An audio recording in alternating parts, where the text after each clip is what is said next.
Hey, Riley Reynolds with Chronicles of Liberty. Going to come to you today with a little known subject that I want to talk about, and a little issue that is being brought up quite often here in the United States right now.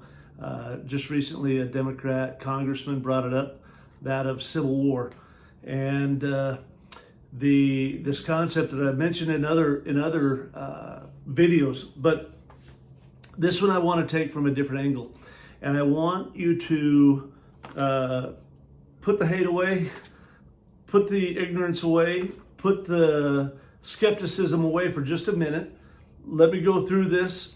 You judge at the end if you want to believe or think about it or whatever you want to do. I'm sitting in my hotel room, so sorry for my backdrop being different, but as I'm kind of looking at this, I want to talk about a few things. So Civil War is on my mind, and I think it's on a lot of people's mind, especially after watching Britain right now. Great Britain is just in absolute chaos. This whole thing that's erupting over there. We've had a lot of people chatter about Civil War, and none of this is good chatter. And you know, the reality is nobody wins in these kind of situations.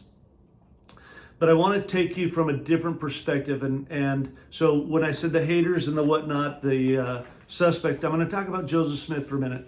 And Joseph Smith was a modern day prophet back in the 1820s and 30s and 40s.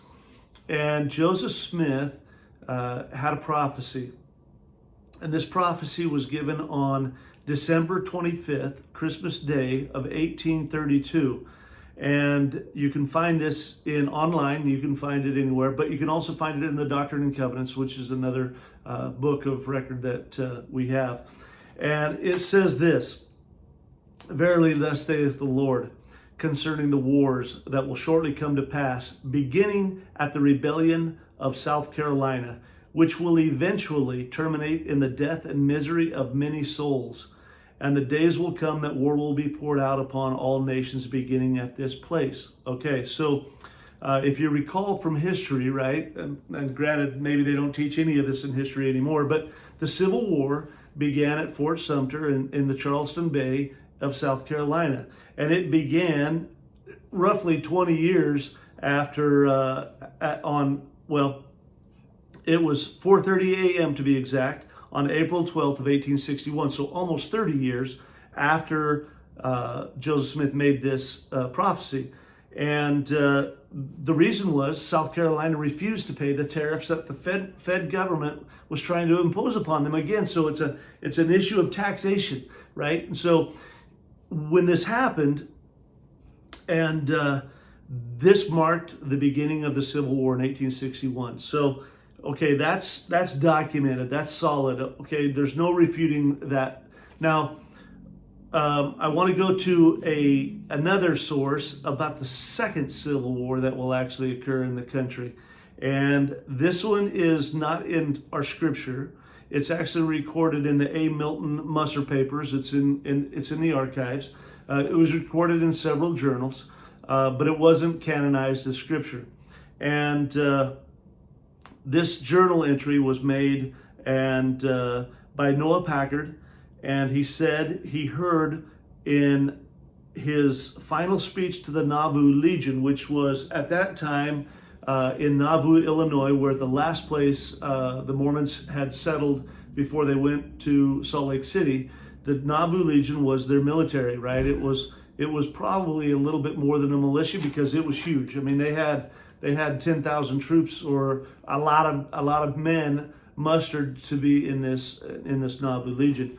And in his final speech on June 19th of 1844, now this was 8 days before his martyrdom. Okay, he was murdered in the Carthage jail after he was arrested, but this speech was given, and at 8 days before he was killed. And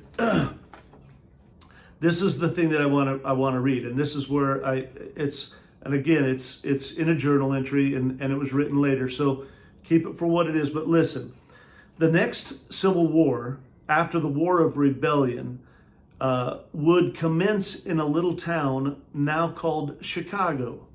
but at that time it would have grown to be a very large city. It is said that he also said that the cause of the next great trouble of the United States would be the depreciation of the currency of the United States. So this was in 1844. This was way before anything else. And when he said he called it a little town of Chicago, at that time, Chicago was roughly, by census records that we have, was roughly the same size as Nauvoo, with roughly 30,000 residents, okay? So Chicago was small then, and now it has grown to that very large city.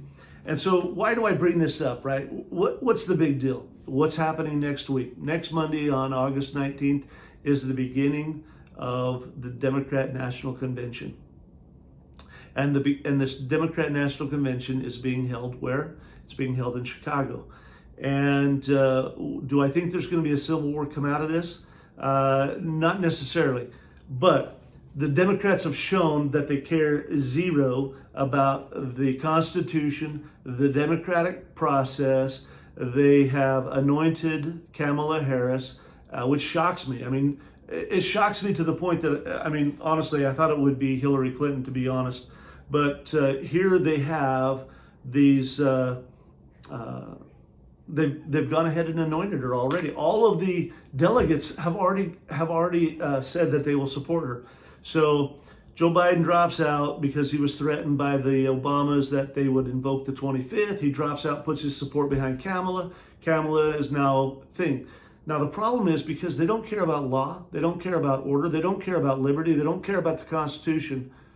What these people are about to do in the Democrat National Convention, in my opinion, the shenanigans that are going to come out of this thing very well could be what we would see in history, in the future, the beginning of the next civil war. Now, I don't think there's going to be shots fired, and I don't think people are going to run and start things. But what they're about to pull on us is what I think the historians will say was the beginning of the Second Great Civil War. And we're there, people. We are in the midst of an absolute takeover of our country by people that don't care about our liberties, our freedoms, our Constitution, or anything. And it's we the people that are going to have to rise up and do something about this in form and fashion of making sure we're ready for what's coming. Conservatives, we believe in the Constitution, or we better. We believe in the law. We believe in the order of things, but criminals never do. And that's how I categorize the Democrats now. They are absolute criminals. They are a victim of everything. Everybody that's a liberal is a victim of something. And so they live in this victimized mental space in their head, and they don't give a damn about you or me or the rights or our forefathers or what they fought for to build this great nation. So I just want to throw this out there. The next Civil War, I think we're going to see the beginning of it here in the next week. And I'm not a prophet. I'm just saying this is what I believe. This is what I'm thinking. And because these people who sit behind closed doors, they work with the world elites, and they structure however they're going to structure this. And quite frankly, guys, we're in for it. It's going to be a shit show, and we better be ready for what's coming. And so get out there, make yourself ready, and whatever you got to do, just make yourself ready. The time is now, and I think it's game on. We're going to find out. Jus meum tabor. Keep the peace.